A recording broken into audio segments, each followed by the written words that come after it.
Bienvenue à toi dans le cours sur la sexualisation. Donc ça, c'est toute la théorie de la formation.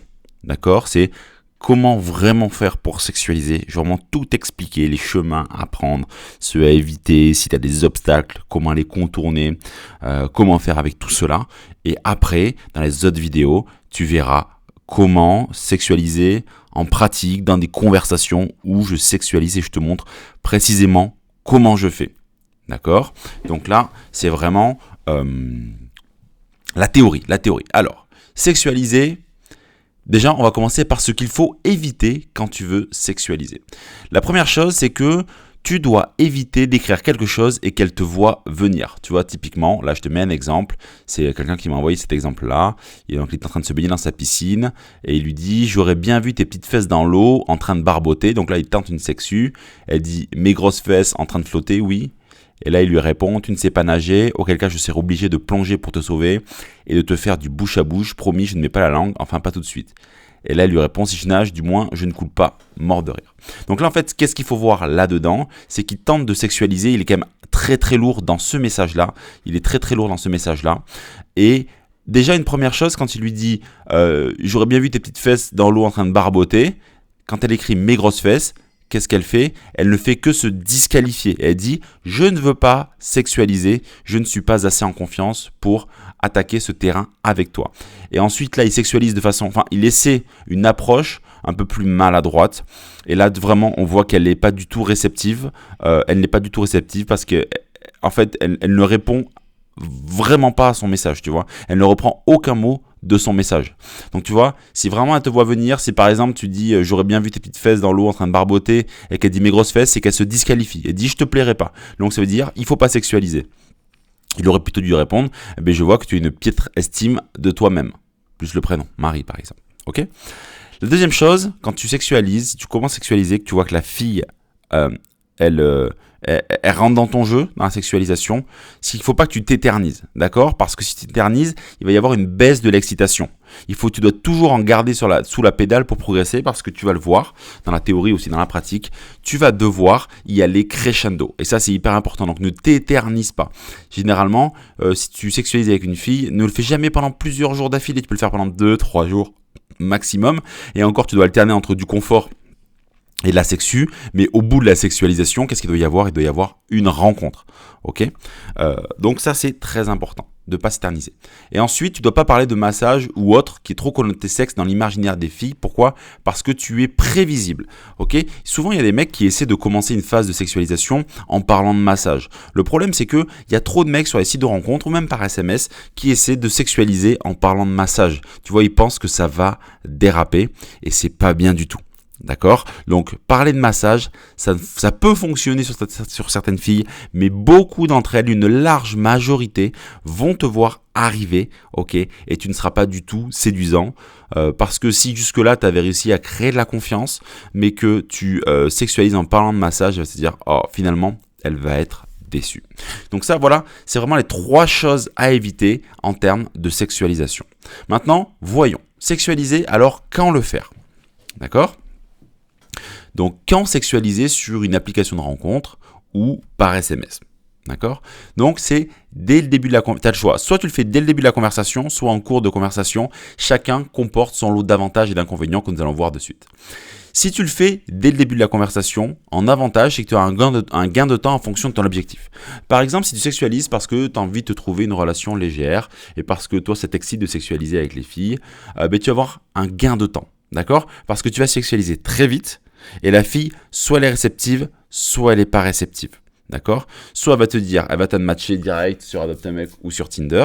Soit elle va te dire, non mais t'es un gros lourd, j'ai pas envie de parler de cul. D'accord? Et ce qui est bien, c'est que si par exemple elle est réceptive, tu ne gardes que les meilleurs. Donc vraiment, tu as un gros gain de temps. L'inconvénient, c'est que tu risques de passer pour un relou et il y a une forte probabilité du perdre du contact. Tu vois?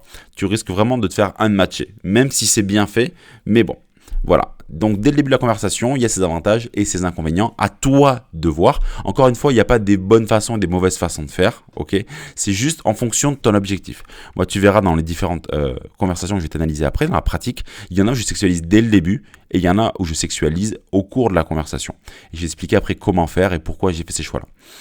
Et si tu le fais en cours de conversation, l'avantage c'est que c'est très peu risqué et elle te fait confiance en fait. Elle a déjà discuté avec toi, vous êtes échangé une dizaine, une quinzaine de messages. Donc si les messages étaient, on va dire, percutants et impactants, elle te fait confiance. Donc elle peut, comme elle te fait confiance, elle peut accepter plus facilement la sexualisation.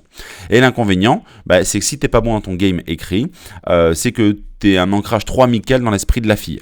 Et du coup, tu es dans la friend zone, si tu n'as pas pris un bon positionnement, d'accord, comme j'explique dans Séduire sur commande, si tu n'as pas pris un bon positionnement et qu'elle ne sait pas que tu la chasses, vraiment que tu es un prédateur, entre guillemets, elle va pas comprendre pourquoi tu sexualises, d'accord. Et en fait, le problème aussi, c'est que si tu as été trop, on va dire, classique dans ta conversation, que tu as parlé de voyage, de tout et de rien, et que d'un coup tu passes sur un sujet sexuel, elle va se dire, mais pourquoi il fait ça? Il va y avoir un problème de congruence. Ok, elle va se dire, maintenant il me parlait de voyage, il me parlait de musique, il me parlait de ce qu'il aime, et là il essaie de parler de cul. Je comprends pas. Tu vois, elle va dire, je comprends pas. Donc comment sexualiser, parce que c'est ça qui va t'intéresser, mais la phase quand sexualiser est aussi hyper importante. Comment faire? T'as plusieurs options finalement. T'as avec une question que je vais te montrer, et t'en auras plein. T'auras plein de questions T'auras plein de questions pour sexualiser dans les analyses de conversation. En rebondissant sur un mot, je vais aussi te montrer un exemple, et tu en auras aussi plein dans les analyses de conversation, et en utilisant des mots à double sens.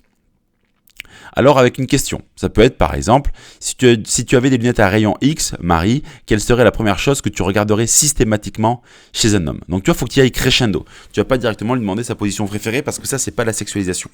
Pour rappel, la sexualisation, c'est vraiment parler de sexe de manière assez ambiguë, un peu détournée, et utiliser des phrases à connotation sexuelle, mais pas parler de cul crûment. Ok? Donc tu vois, l'idée c'est que en lui posant cette question, si tu avais des lunettes à rayon X, tu vois, c'est qu'elle te dise, je regarderai ton cul, je regarderai tes abdos, je regarderai quelque chose chez toi, et même si elle te répond, je sais pas, je regarde rien, je me suis jamais posé la question, ah ouais, t'es pas curieuse de savoir ce qui se cache sous mon t-shirt, tu vois, une chose comme ça, et ça te permettra d'enchaîner sur de la sexualisation. Ok? Ensuite, en rebondissant sur un mot, d'accord? Donc là, cette conversation d'ailleurs, elle est analysée dans la formation. Donc, elle m'écrit un premier message, elle me dit profession, c'est un secret, what the fuck, ça signifie agent secret. Oh, j'ai tellement envie de rencontrer un agent secret. Bon, il y a de l'ironie dans son message, mais bon, elle est impliquée. Et je lui dis, on peut faire un jeu de rôle, ok? Parce que comme elle parle d'agent secret, je rebondis sur agent secret, donc je me dis, bon, agent secret, jeu de rôle. On peut faire un jeu de rôle, mais je crois qu'un terme avec cette connotation n'est pas accepté dans les premiers messages d'une conversation avec toi. Donc là, qu'est-ce que j'ai fait? C'est qu'en fait, j'ai rebondi sur agent secret. Bon, j'expliquerai vraiment plus particulièrement dans la pratique, tout ça. Mais j'ai aussi rebondi sur cette description et disait les mots sodomie, sexe, machin sont bannis dès le début de la conversation. Et c'est pour ça que je lui ai écrit, mais je crois qu'un terme avec cette connotation n'est pas accepté dans les premiers messages avec toi. Donc je lui dis, j'ai bien lu ta description parce que je pense que tu veux pas sexualiser. Et elle me dit, oh mince, je vais être obligé de cliquer en haut à droite, ensuite annuler le match avec l'agent secret. Ok? Donc ça, c'est un exemple sur comment rebondir sur un mot. Tu verras qu'après, ça serait beaucoup mieux passer la sexualisation avec elle. Et ensuite, tu peux aussi utiliser des mots à double sens. Exemple, tu dois être une fille droite. Je me trompe, elle me dit non, tu as raison, c'est un bon point. Je lui dis, si tu es sérieuse mais que tu sais perdre le contrôle, alors ça va. Tu vois le terme perdre le contrôle, tu vois, elle me dit considère alors que ça va. Tu vois le terme perdre le contrôle, c'est connoté sexuel. Donc c'est à double sens. Donc tu vois, tu dois vraiment, si tu veux vraiment réussir à sexualiser, tu dois utiliser des mots du champ lexical de la séduction, de la sexualité, de l'amour et du sexe. Okay. L'idée, en faisant ça, en rebondissant sur un mot avec une question, en utilisant des mots à double sens, c'est de tester la fille, tu vois. Dans un premier temps, tu vois, par exemple, dans cette conversation, on dirait qu'elle n'est pas réceptive, d'accord? Et dans cette conversation, elle est réceptive, ok? Donc là, on teste la fille. Donc, deux choix. Soit elle est réceptive, soit elle n'est pas réceptive. Donc, on va commencer par si elle est réceptive. Donc, si elle est réceptive, tu dois vraiment y aller crescendo, d'accord? Tu dois y aller petit à petit, ok? Tu ne dois pas montrer que tu es excité par la situation, parce que sinon ça va montrer un manque de confiance en toi et un manque d'habitude là-dedans. Et si tu montres que tu es tout excité, elle va le ressentir, elle va dire ah, ce mec c'est un lapin de 6 semaines, c'est bon, on utilise quelques ambiguïtés sexuelles et là c'est bon, il grimpe au rideau. Ok, donc tu dois vraiment garder ton sang-froid, c'est super important. Et puis tu dois chercher sa limite, d'accord? Je te le montrerai dans les différentes analyses de conversation, mais tu dois vraiment chercher la limite de la fille, parce que tu peux sexualiser, d'accord, tu peux sexualiser, mais au bout d'un moment, peut-être qu'elle a une certaine limite. Et donc, dès que tu as la limite, hop, tu sais que tu ne dois pas aller plus loin. Donc, tu fais tout ça, et ensuite, tu dois faire attention à ne pas t'éterniser parce que l'excitation peut retomber. Et tu dois closer la rencontre à J+3 max. Ok ? Ensuite, si elle n'est pas réceptive, donc tu dois passer à un autre sujet de conversation. D'accord ? Tu dois passer à un autre sujet de conversation. Et en fonction de ton objectif, soit tu déroules le game jusqu'à la rencontre et tu dis, bon allez, je zappe la sexualisation, il n'y a pas de problème, je m'en fiche de sexualiser, ok ? Soit tu testes de nouveau, parce que toi, c'est important pour toi de sexualiser. Et là, elle est réceptive, parce qu'elle a un peu plus confiance en toi, d'accord ? Et donc après, tu reviens ici. Donc, tu vas crescendo, tu montres pas que tu es super excité, tu gardes ton sang-froid et tu cherches la limite. Et puis tu closes la rencontre à J+3 max. Et si tu vois qu'elle n'est pas réceptive, et bien là c'est à définir en fait en fonction de tes attentes. D'accord ? En fonction de ce que tu souhaites avec cette fille-là ou avec les filles de manière générale, c'est à toi de le définir. Soit pour toi c'est hyper important de sexualiser parce que tu as envie de coucher rapidement avec elle, donc du coup tu next, soit c'est pas très grave, c'était juste une option, et dans ce cas-là, tu déroules ton game jusqu'à la rencontre. Ok ? Donc ça on a vu ensemble toute la théorie pour que tu puisses sexualiser avec une fille. Maintenant, passons aux analyses, aux cas pratiques, pour savoir en pratique et avec des exemples comment tu dois faire et comment je m'y suis pris pour sexualiser tes conversations sur les sites de rencontres.